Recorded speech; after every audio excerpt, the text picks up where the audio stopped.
Hello everyone, I'm Orfo here. I'm here to present you with my latest build for my Stamina Sorcerer. Now, Stamina Sorc is not my favorite class by far because it doesn't have its own spammable and it relies on Wrecking Blow or Dizzying Swing depending on the morph you take. For its main DPS, I find it quite slow. And because it's quite slow, it's often quite open to receive damage. And I had this build, I had this class sitting there gathering dust, and I tried different sets, I tried different combinations. I was never happy. But then recently I decided not to give up until I found a setup that I was happy with, something that enabled me to actually have fun with this class. And I finally found one, so here it is, my Stam Sorc build for this latest patch. And yeah, I would say it's very tanky, it's very bursty, and sustains really well. So without further ado, let me just let me first off buff up. Okay, so fully buff. My stats are like this. Very respectable 26k health, almost 34k stamina, 1700 stam recovery, 27k weapon damage, but that goes up quite a lot. And also my physical and spell resistance, quite respectable at 23k each, although that goes up to almost 30k, and then 2500 crit resistance. Now I've got the Serpent Mundus for stam recovery, and I use Dubious Camoran Throne as a consumable. We've got Emperor Ship, so my health should be slightly lower than what it is there. It should be around 25, almost 26k. So still very decent. Now let's move on to my gear. Front bar Maelstrom Maul powered. Now you want powered, well you can use any trait you want, but really I prefer powered because it helps with my healing. Not only with my rally heal, but my vigor heal. You see, I pop it on my back bar, but then I move to the front bar, and so my vigor also enjoys a little 8% bonus on its heals. Then on my back bar, I've got Maelstrom bow, although you could have any bow you want. I got it Nern Hunt with poisons, double damage poison. Then for my monster helm, monster set, I've got Bloodspawn. Now, Bloodspawn is amazing.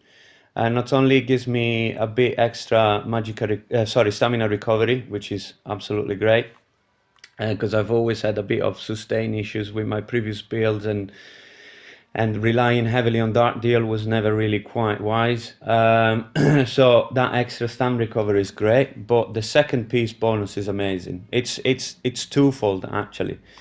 It says when I take damage, which by the way is something that that needs to happen in order for this build to shine. So it's actually great in group, but it's also great in 1vx. When you take damage, you have a 6% chance to generate 14 ultimate. Which again will enable my ultimate to be up almost all the time, and not only that, it also increases my physical and spell resistance by over 6k, making me reach basically 30k spell and physical resistance, which is absolutely great. And then I've got a 5-piece of Fury, gives me max health.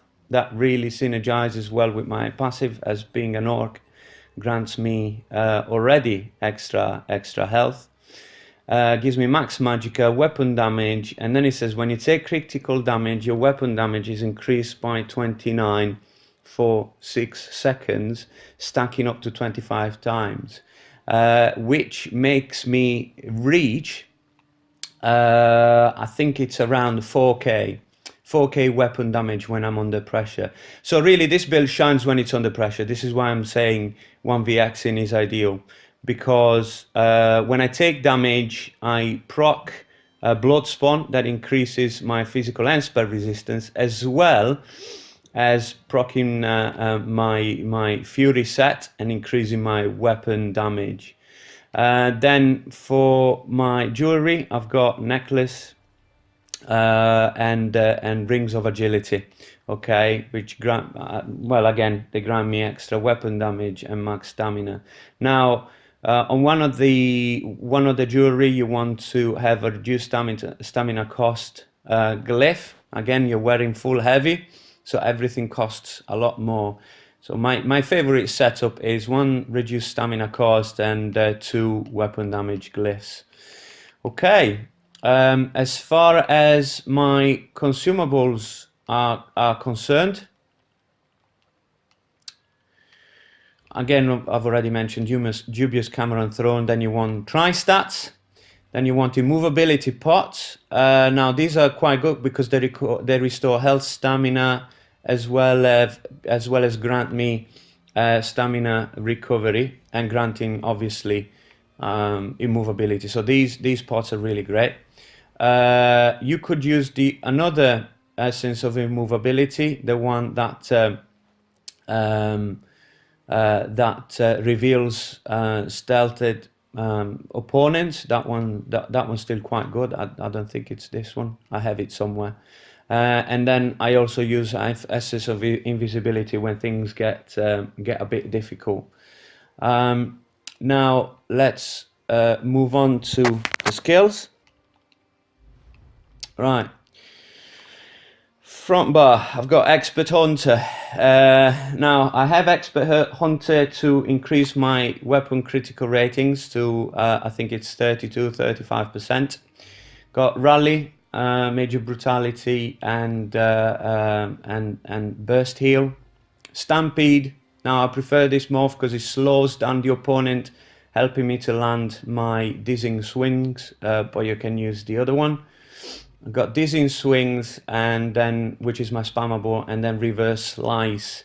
I prefer this morph because of the splash damage, especially when I'm in icy and I'm surrounded by, you know, just trash mobs.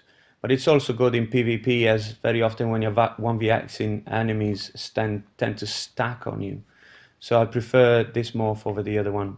And then I've got Dawnbreaker or Smarting. Great ultimate. And with Bloodspawn, is going to be up almost all the time. It only costs 107 ultimate because of my Sorcerer passives. So this one will be up all the time. Then on my back bar, I've got Shuffle, Vigor, Dark Deal to restore my stamina. Then I've got Poison Injection.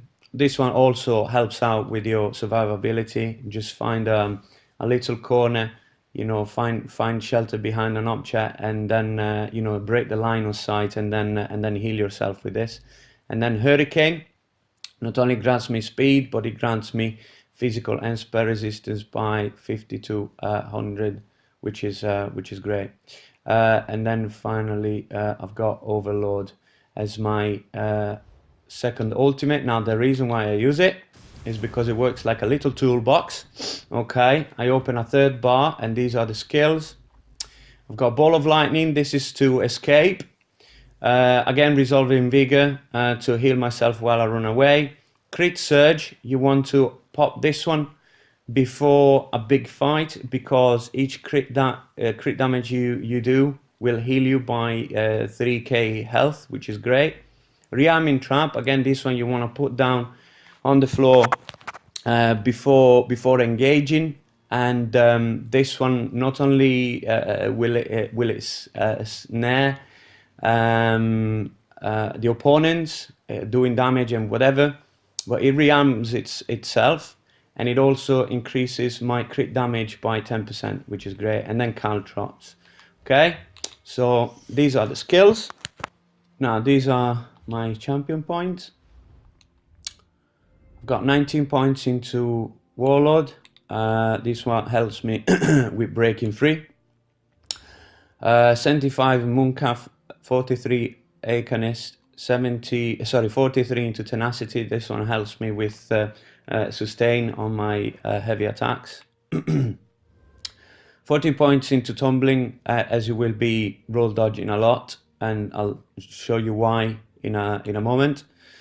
Then I've got 20 points into physical weapon expert, 37 into master at arms, 26 into shattering blows against all them shield stackers, 23 into thaumaturge. That's just to buff my poison injection and my flawless dawnbreaker. Then I've got my dawnbreaker or smiting. Then I got 23 into precise strike, 35 into piercing, 56 into mighty, 51 into ironclad, and 38 into resistant. I got 31 into thick skin, 15 into hardy, 15 to elemental defender, and this is it. Now, as far as race is concerned, I really encourage you to use an orc. Okay, now the orc passives are great when it comes to stamina orcs.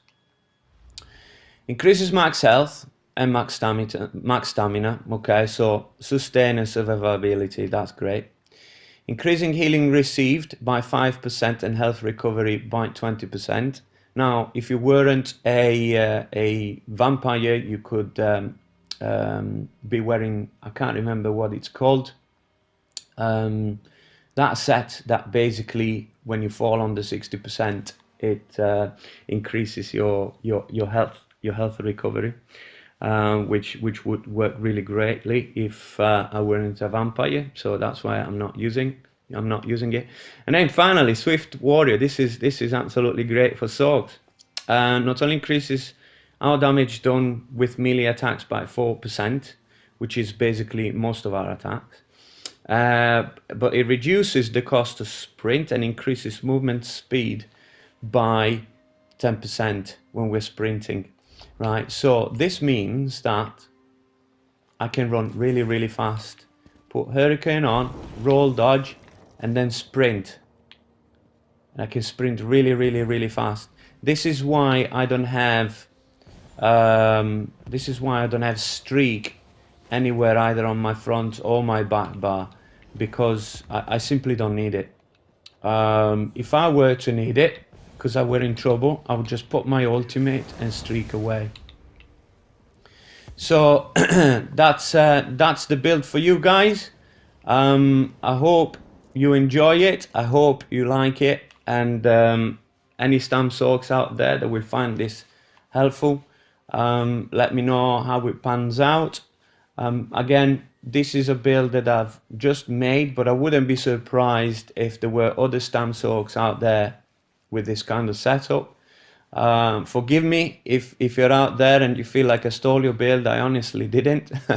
That's the thing. I don't really understand why so many people would fall out over streamers as to their builds, because they've seen one just like it out there. The sets are what they are, so it's natural for things to overlap. To my knowledge, I haven't seen anything like this just yet, but I wouldn't be surprised if it were out there. Anyway, guys, if you have enjoyed this build video, this kind of content, leave a like, leave a subscribe, and I'll see you the next time.